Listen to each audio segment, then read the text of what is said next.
Assalamualaikum warahmatullahi wabarakatuh. Perkenalkan saya Deska Indriani, mahasiswa dari Universitas Islam Negeri Sultan Syarif Kasim Riau dengan NIM 1221111215227. Di sini saya akan menjelaskan materi tentang kurikulum berbasis pendidikan inklusif untuk memenuhi tugas mata kuliah dari Pendidikan IPA Inklusif yang diampu oleh Ibu Giovanni SPD MPD. Di sini saya menampilkan sebuah cuplikan video terkait pendidikan inklusif untuk anak yang memiliki kebutuhan khusus. Nah, video ini saya ambil sumbernya itu adalah dari UNICEF Indonesia.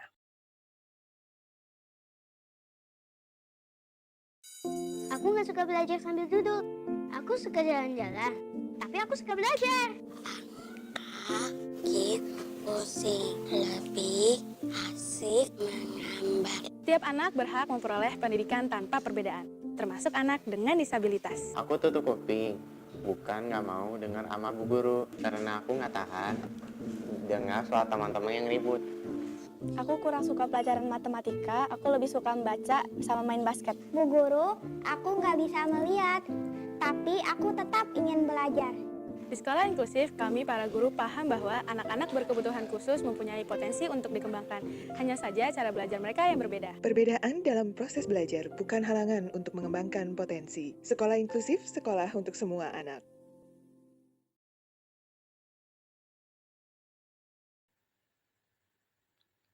Nah, dari video tadi terlihat bahwa ada beberapa anak yang memiliki kebutuhan khusus dan anak-anak tersebut memiliki gaya belajar yang berbeda-beda. Nah, disitulah peran atau tugas sebagai pendidik memodifikasi kurikulum dan menyesuaikannya dengan gaya belajar peserta didik. Dari video tadi terlihat bahwa ada peserta didik yang mengalami gangguan penglihatan atau tunanetra, kemudian ada peserta didik yang autisme, gangguan Down syndrome, ada peserta didik yang hiperaktif, dan lain sebagainya. Kita masuk ke materi apa saja yang dibahas terkait modifikasi kurikulum pendidikan inklusif. Di sini terdapat 4 materi. Yang pertama adalah modifikasi kurikulum. Ini berkaitan dengan tujuan pembelajaran. Kemudian modifikasi proses. Ketiga, modifikasi evaluasi. Dan yang keempat, rencana program pembelajaran atau biasa kita kenal dengan RPP. Nah, materi yang berkaitan dengan kurikulum pendidikan inklusif ini saya ambil dari buku Pendidikan Inklusif, Konsep, Implementasi, dan Tujuan yang ditulis oleh Vitanza, Diajeng Tias Pinru, dan kawan-kawan yang diterbitkan di Media Grafika pada tahun 2022. Nah, adapun materi yang saya ambil di buku tersebut tepatnya di halaman 137 sampai 146. Langsung saja kita masuk ke pembahasan yang pertama, yaitu terkait modifikasi kurikulum. Nah, modifikasi kurikulum ini berkaitan dengan modifikasi tujuan pembelajaran untuk siswa yang memiliki kebutuhan khusus. Contohnya itu adalah dengan hambatan kecerdasan untuk memastikan bahwa mereka itu dapat mengikuti kurikulum sesuai kemampuan mereka. Nah, jadi seperti yang sudah saya katakan tadi, bahwa yang namanya tugas seorang pendidik atau guru itu adalah menyesuaikan tujuan pembelajaran yang akan dicapai oleh peserta didiknya sesuai dengan kemampuan dari peserta didik itu sendiri. Nah, jadi modifikasi kurikulum itu harus berbasis asesmen individu dan disesuaikan dengan perkembangan siswa. Nah, jadi sebelum guru itu menentukan model atau metode pembelajaran seperti apa yang sesuai untuk peserta didik, nah guru itu dapat melakukan yang namanya asesmen diagnostik terlebih dahulu.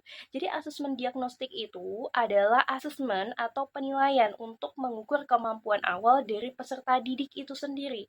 Nah, ketika kita telah melakukan yang namanya asesmen diagnostik, itu kita mengetahui seperti apa gaya belajar dari peserta didik itu sendiri. Kita jadi mengetahui kekurangan atau kelemahan apa yang ada pada peserta didik kita. Sehingga kita bisa menyesuaikan, oh model ini nih yang sesuai untuk peserta didik yang mengalami gangguan kecerdasan. Oh model seperti ini nih yang sesuai untuk anak yang mengalami gangguan penglihatan atau tunanetra. Nah, jadi pada dasarnya tugas seorang guru itu adalah menyesuaikan kemampuan dari peserta didiknya dengan tujuan pembelajaran yang akan dicapai. Nah, tadi telah disebutkan bahwa contohnya itu adalah anak berkebutuhan khusus dengan hambatan kecerdasan. Jadi, seorang guru itu tidak bisa memaksakan tujuan pembelajaran peserta didik yang memiliki hambatan kecerdasan itu disamakan dengan peserta didik yang normal gitu. Jadi, tugas seorang guru itu balik lagi menyesuaikan kemampuan peserta didiknya dengan tujuan pembelajaran yang ingin dicapai, sehingga tidak memberatkan dari peserta didik itu sendiri, dan peserta didik pun senang atau enjoy ketika proses pembelajaran itu berlangsung di kelas. Oke. Nah, di sini terdapat contoh modifikasi tujuan pembelajaran untuk siswa yang memiliki kebutuhan khusus yang mengalami hambatan kecerdasan. Ini adalah contoh untuk peserta didik ABK yang mengalami hambatan kecerdasan. Ini contohnya itu adalah pada mata pelajaran matematika. Nah, terlihat di dalam tabel itu ada tujuan umum, kompetensi dasar, dan juga ada indikator keberhasilan. Nah, untuk kurikulum itu kita bisa melihat bahwa untuk siswa yang normal atau tujuan umum aslinya itu adalah siswa dapat mengembangkan pemahaman konsep dasar matematika. Kemudian dimodifikasi meskipun tidak begitu jauh perbedaannya, tetapi untuk siswa yang memiliki hambatan kecerdasan itu perlu diberikan penekanan pada pemahaman konsep yang sangat dasar. Jadi pemahaman konsep matematikanya itu lebih dasar lagi dibandingkan dengan peserta didik yang normal atau tidak ABK. Kemudian di bagian kompetensi dasar, nah jadi untuk siswa yang normal itu siswa dapat melakukan operasi penjumlahan dan pengurangan bilangan 100. Sedangkan untuk siswa ABK yang mengalami gangguan kecerdasan atau hambatan kecerdasan itu dimodifikasi menjadi siswa dapat melakukan operasi penjumlahan dan pengurangan bilangan hingga 20. Nah, jadi terlihat perbedaan pada kompetensi dasar, bahwa untuk siswa yang normal itu dia melakukan operasi penjumlahan dan pengurangan bilangan hingga 100, sedangkan peserta didik yang mengalami hambatan kecerdasan itu dia melakukan operasi pengurangan dan penjumlahan hingga 20 saja. Nah, selanjutnya adalah indikator keberhasilan. Untuk indikator keberhasilan itu untuk siswa yang normal, siswa dapat menyelesaikan soal penjumlahan dan pengurangan dengan bilangan hingga 20. Setelah itu dimodifikasi atau disesuaikan untuk siswa ABK yang mengalami hambatan kecerdasan, sehingga indikator keberhasilannya itu menjadi siswa dapat menyelesaikan soal operasi penjumlahan dan pengurangan dengan bilangan hingga 20. Jadi terlihatlah di dalam tabel ini perbedaan antara siswa yang normal dengan siswa ABK yang mengalami gangguan kecerdasan. Oke, selanjutnya. Nah, ini adalah contoh pada mata pelajaran bahasa Indonesia. Ini sama, tujuannya itu adalah untuk siswa ABK yang mengalami gangguan kecerdasan. Nah, kita lihat modifikasi di bagian tujuan umumnya. Nah, untuk tujuan umum awalnya atau asli, yaitu siswa dapat mengembangkan keterampilan membaca dengan baik. Kemudian dimodifikasi, tidak begitu banyak perubahan, tetap sama, tetapi perlu diberikan penekanan pada keterampilan membaca kata-kata sederhana. Jadi perbedaan antara siswa normal dengan siswa ABK yang mengalami gangguan kecerdasan itu adalah pada keterampilan membaca kata-kata sederhananya. Nah, kalau untuk siswa normal itu dia mengembangkan keterampilan membaca dengan baik, sedangkan untuk siswa ABK yang mengalami gangguan kecerdasan itu dia membaca dimulai dari memang kata-kata yang sangat sederhana sekali di dalam kehidupan sehari-hari khususnya. Kemudian kompetensi dasar. Nah, untuk kompetensi dasar itu siswa dapat membaca dan memahami teks bacaan yang kompleks. Kemudian dimodifikasi atau disesuaikan untuk ABK, siswa dapat membaca dan memahami teks bacaan dengan kata-kata sederhana. Setelah itu, indikator keberhasilan, siswa dapat merespon pertanyaan tentang isi teks bacaan yang kompleks, dimodifikasi menjadi siswa dapat merespon pertanyaan tentang isi teks bacaan dengan kata-kata sederhana. Nah, jadi terlihatlah perbedaan antara siswa yang normal dengan siswa ABK yang mengalami gangguan kecerdasan. Dan balik lagi, tujuan dari modifikasi kurikulum ini adalah untuk memudahkan peserta didik yang memiliki gangguan atau peserta didik yang memiliki kebutuhan khusus itu dapat mencapai target pembelajaran sesuai dengan kemampuan mereka. Nah, selanjutnya kita masuk ke materi tentang modifikasi proses.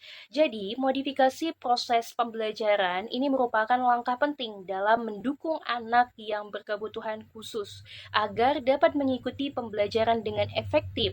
Nah, proses pembelajaran itu harus disesuaikan dengan kebutuhan dan karakteristik individu ABK atau anak berkebutuhan khusus.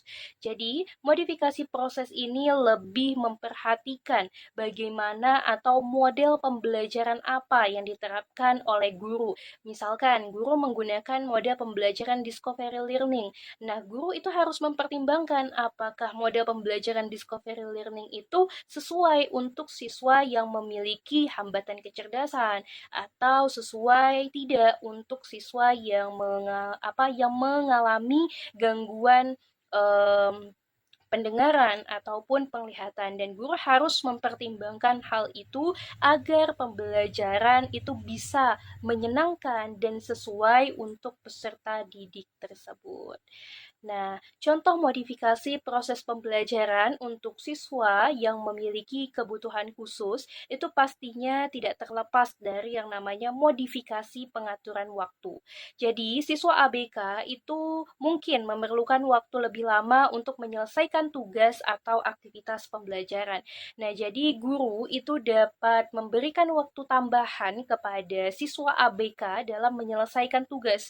Karena kan siswa ABK ini pasti dia sedikit mengalami gangguan gitu, sedikit kesulitan ketika mengerjakan tugas. Sehingga tugas seorang guru adalah memberikan waktu tambahan kepada siswa ABK tersebut agar bisa mengerjakan tugas dengan baik dan juga benar. Sehingga siswa ABK itu dapat menunjukkan kemampuannya seperti siswa-siswa yang normal. Nah, kemudian ada modifikasi metode pembelajaran. Jadi, siswa ABK itu mungkin memerlukan pendekatan pembelajaran yang lebih visual atau praktik, seperti penggunaan gambar ataupun diagram. Jadi, apalagi ketika di dalam suatu kelas itu terdapat siswa ABK yang mengalami gangguan penglihatan, nah guru itu bisa menggunakan metode pembelajaran dengan audiovisual ataupun sebaliknya, siswa yang mengalami gangguan pendengaran itu bisa menerapkan metode pembelajaran dengan menggunakan media, gambar, ataupun diagram. Selanjutnya, nah, kemudian ada modifikasi tempat duduk. Tempat duduk itu juga harus diperhatikan sekali oleh guru agar peserta didik itu mudah atau nyaman ketika menerima materi pembelajaran yang diberikan oleh guru di kelas. Nah, siswa ABK itu mungkin memerlukan pengaturan tempat duduk yang lebih dekat dengan guru atau dengan sumber daya tambahan. Nah, peserta didik yang mengalami gangguan pendengaran misalnya itu bisa didudukkan di depan agar dia bisa mengakses materi pembelajaran yang disampaikan oleh guru ketika di kelas. Nah, selanjutnya adalah penggunaan media pembelajaran khusus. Jadi, siswa ABK itu tentunya dia memerlukan media pembelajaran khusus yang sesuai dengan kebutuhan mereka.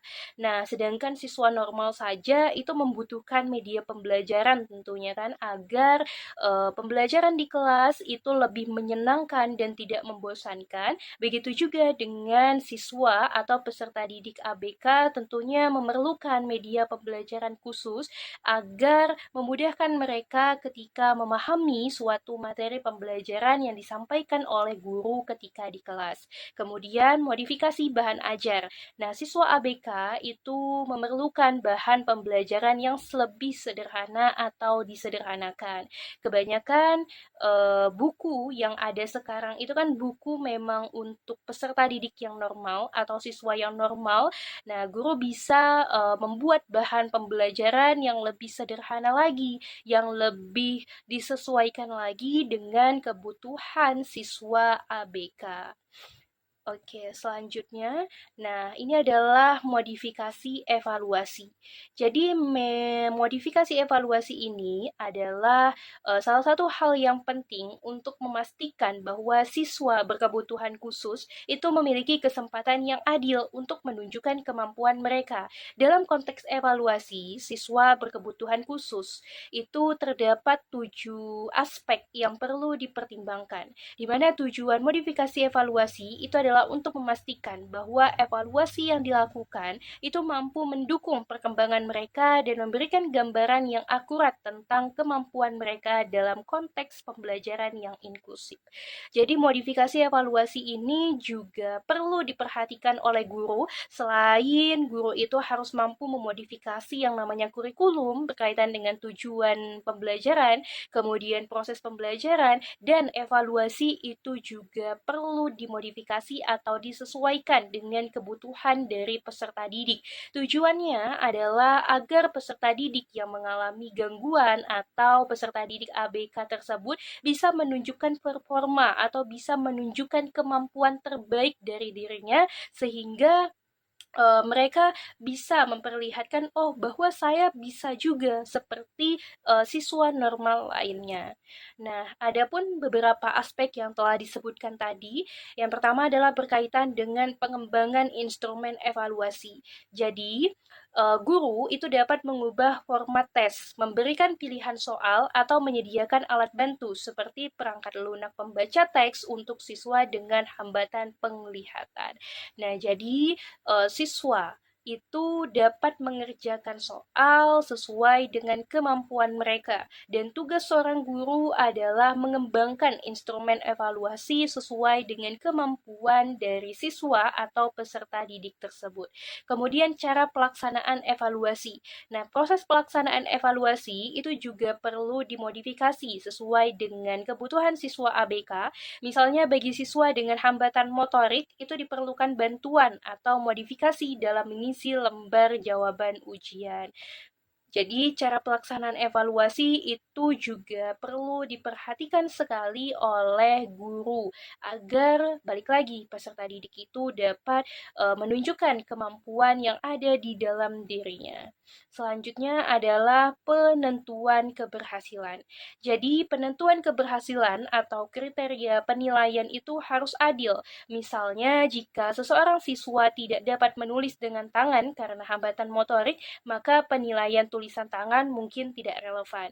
Jadi siswa itu akan mengerjakan suatu soal sesuai dengan keterbatasan yang dia miliki. Dan guru atau pendidik itu juga tidak boleh pilih kasih atau bisa kita katakan harus adil. Nah, misalnya tadi ada siswa yang tidak bisa menulis dengan menggunakan tangan karena hambatan motorik, maka penulisan dengan menggunakan tangan itu tidak relevan atau tidak sesuai karena ya siswa itu memiliki hambatan atau keterbatasan keterbatasan dalam hal itu. Kemudian pelaporan hasil evaluasi. Jadi hasil evaluasi itu perlu disampaikan dengan cara yang dapat dimengerti oleh siswa, kemudian orang tua tentunya, dan juga staf pendidikan terkait. Informasi itu sebaiknya disampaikan secara jelas mengenai prestasi dan juga perkembangan dari siswa itu sendiri. Jadi, tugas seorang guru itu juga harus melaporkan terkait perkembangan dan juga prestasi apa yang dicapai oleh siswa yang mengalami gangguan atau siswa ABK tersebut.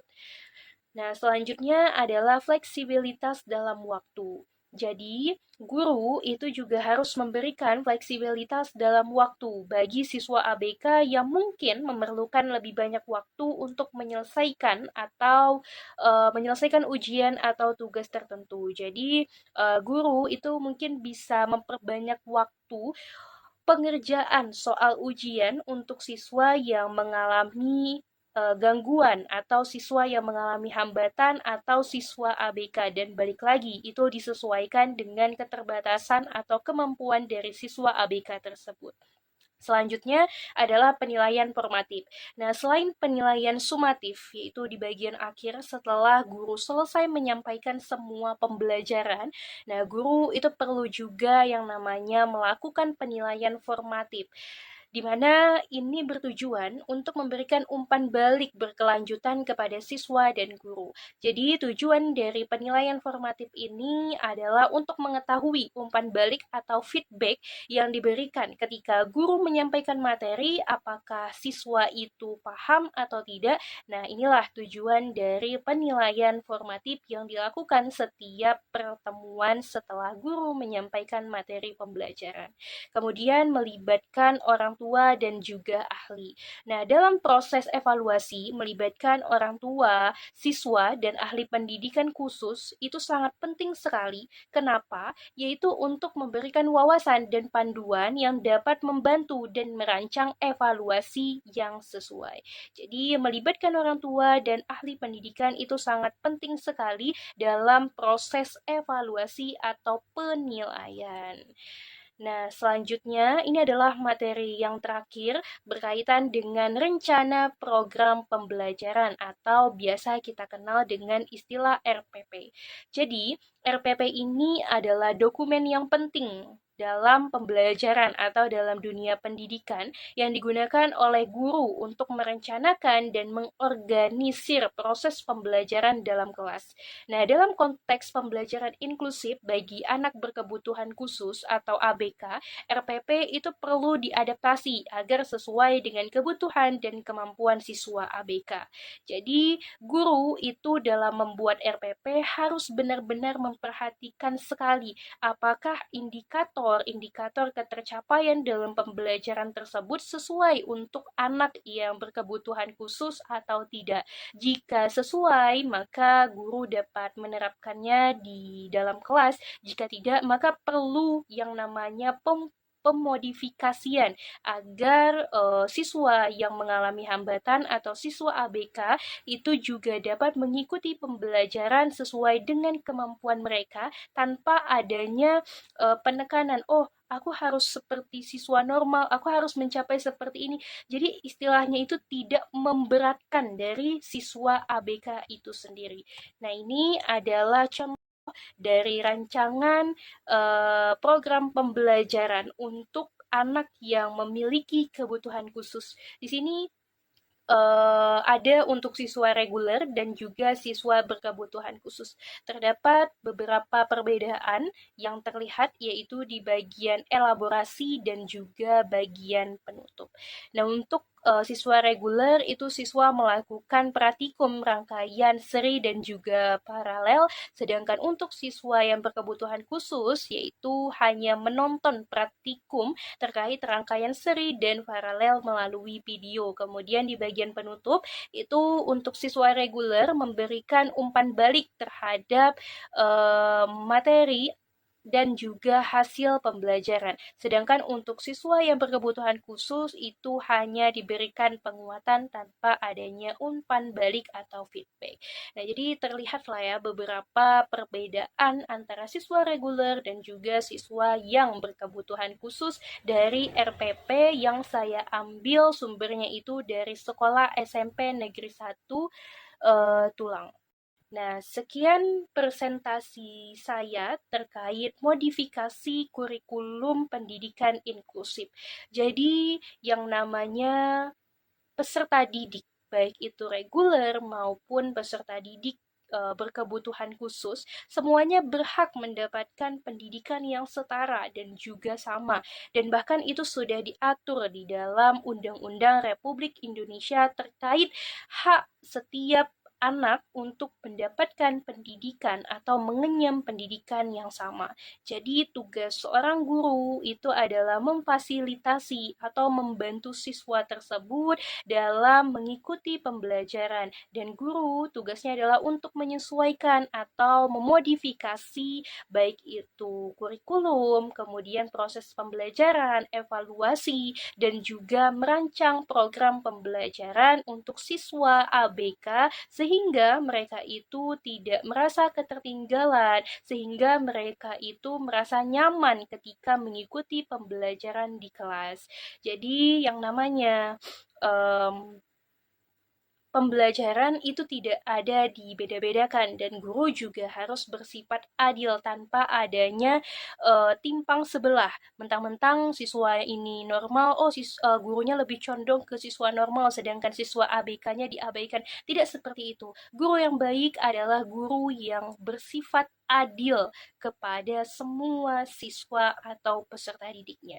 Jadi bukan keterbatasan yang menentukan masa depan, tetapi semangat untuk terus belajar dan berkembanglah yang menentukannya. Sekian dari saya, Deska Indriani. Terima kasih. Wassalamualaikum warahmatullahi wabarakatuh.